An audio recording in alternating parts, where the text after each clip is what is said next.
ஆரம்பிக்கலாங்களா? தளபதி விஜய் நடித்த the greatest of all time படத்தின் மெட்ட வீடியோ பாடல் வெளியிடப்பட்டது. இந்த பாடலில் த்ரிஷா கேமியோவில் நடித்துள்ளார். Link in the comment box.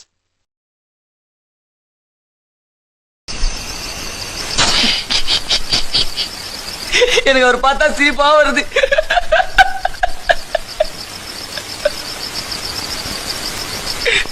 எனக்கு அவர் பார்த்தா சிரிப்பு வருது. உள்ள அழுவியா இருக்குது. அப்படியே ஓன்னு வாய் விட்டு அழுணும் போல இருக்குது. சேனல் வச்சிருந்தேன், அழகா வீடியோ போட்டேன், ஒண்ணு விளங்கல, அது ஒண்ணு விளங்கல.